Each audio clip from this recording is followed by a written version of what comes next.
और ये बीकानेर, गंगानगर, हनुमानगढ़, अजमेर, किशनगढ़, उदयपुर, जोधपुर, पाली, मेरे को पता लगा कि खाद नकली है,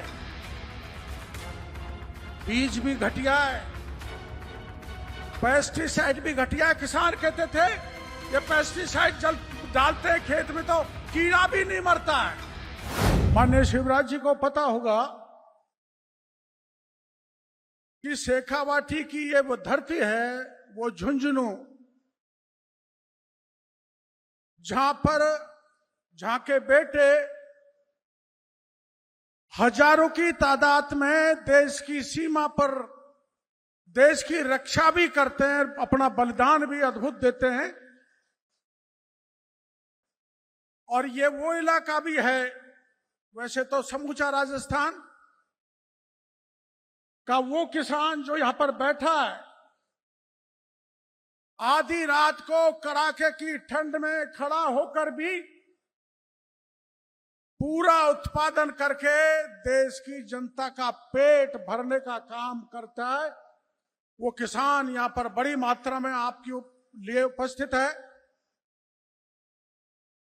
अटल जी ने यहां एटम परमाणु परीक्षण किया था, तो ये वो धरती है जहां जय जवान जय किसान से आगे बढ़कर जय विज्ञान का नारा लगा, तो पोखरण की धरती से लगा। ये वीर सपूतों की वो धरती है। और दिल्ली में ये वो राज है जहां दुनिया का कोई वैज्ञानिक चंद्रमा पर नहीं पहुंचा, लेकिन देश के प्रधानमंत्री नरेंद्र मोदी की योजनाओं का परिणाम है कि पहली बार भारत के वैज्ञानिक चंद्रमा के साउथ पोल पर पहुंचने का काम किया। यानी जय किसान, जय जवान, जय विज्ञान, जय अनुसंधान, इसको मजबूत करने का काम किया तो मोदी जी ने किया। और हमारे यहां केंद्रीय मंत्री जी माननीय शिवराज जी खूब जानते हैं कि राजस्थान भौगोलिक दृष्टि से देश का सबसे बड़ा राज्य है और यहां पर बरसात मात्र 1% होती है। लेकिन केंद्र की सरकार को धन्यवाद देना चाहूंगा। जिस जगह से मैं आया हूं, मैं सवाई माधोपुर, दौसा, करौली साइड का रहने वाला हूं। मोदी जी और माननीय मुख्यमंत्री जी की डबल इंजन की सरकार के कारण चंबल का पानी जो हजारों वर्ष से बहकर बेकार जा रहा था, वो पानी को उठाकर 13 जिलों को पहुंचाया जाएगा, जिसमें मोदी जी 80,000 करोड़ रुपए राजस्थान की सरकार को दे रहे हैं।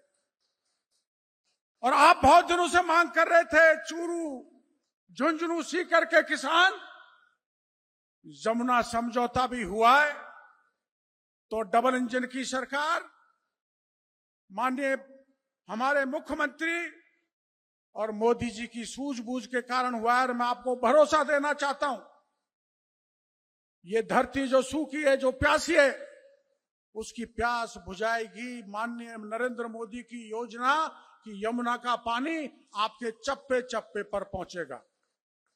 ये जो आज कार्यक्रम हो रहा है, इसमें मुझे बताया गया है कि किसानों को देश भर में 3900 करोड़ रुपए फसल बीमा के बांटे जाएंगे। आप बहुत दिनों से फसल बीमा ले रहे हैं, लेकिन पहली बार सरकार किसान के घर चल के आई है। राजस्थान का मुख्यमंत्री और केंद्र का कृषि मंत्री आपके घर आकर प्रधानमंत्री फसल बीमा को वितरण करने का काम कर रहा है। और इसमें सबसे बड़ा काम जो 3900 करोड़ रुपए बट रहे, उसमें सबसे ज्यादा 1200 करोड़ राजस्थान के किसानों को आज बांटे जा रहे हैं। मैं कृषि मंत्री हूं और मैं 2-2.5 महीने से प्रोएक्टिव हूं। और ये बीकानेर, गंगानगर, हनुमानगढ़, अजमेर, किशनगढ़, उदयपुर, जोधपुर, पाली, मेरे को पता लगा कि खाद नकली है,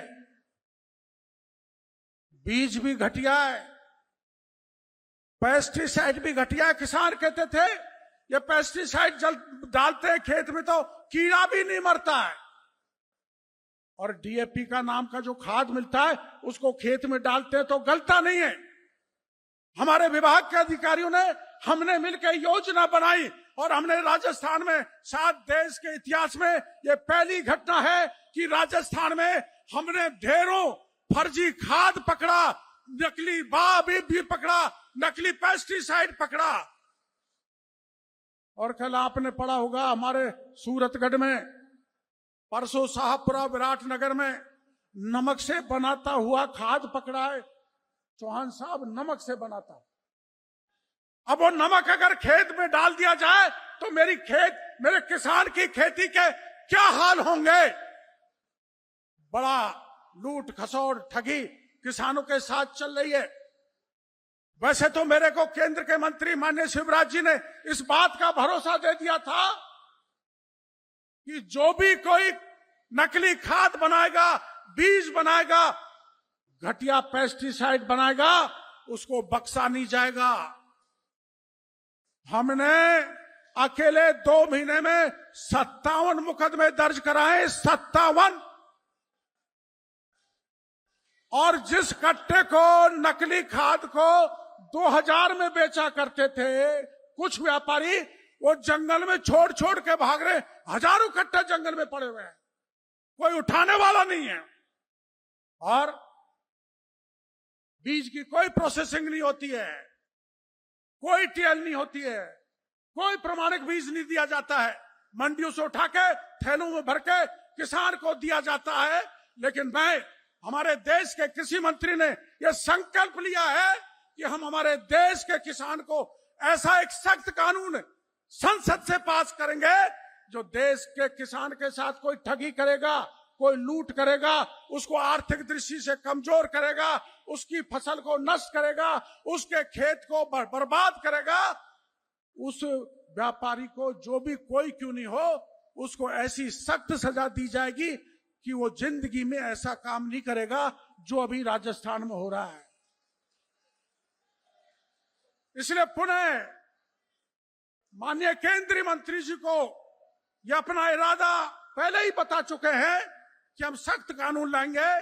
लेकिन इस वीर भूमि से हजारों जवान देश की सेवा करते हैं और यहां का किसान बड़ा मेहनती है, बड़ा परिश्रमी है, जिसको भजन लाल जी के प्रयास से, मोदी जी के आशीर्वाद से कुछ साल बाद यमुना का पानी मिलने वाला है। उसको सरसब्ज करना, उनको आर्थिक दृष्टि से मजबूत करना, उनको कोई लूटे नहीं, कोई ठगे नहीं, कोई इनको बर्बाद नहीं करे। इसलिए मैं पुनः केंद्रीय मंत्री जी को दोहराना चाहता हूं कि संसद में कभी न कभी आप एक ऐसा सख्त कानून लाएं जो केवल राजस्थान नहीं, देश का पूरा किसान सुरक्षित रह के आर्थिक दृष्टि से मजबूत हो सके। इन्हीं शब्दों के साथ मैं सभी किसान भाइयों का बहुत बहुत आभार प्रदर्शन करना चाहता हूं, धन्यवाद देना चाहता हूं।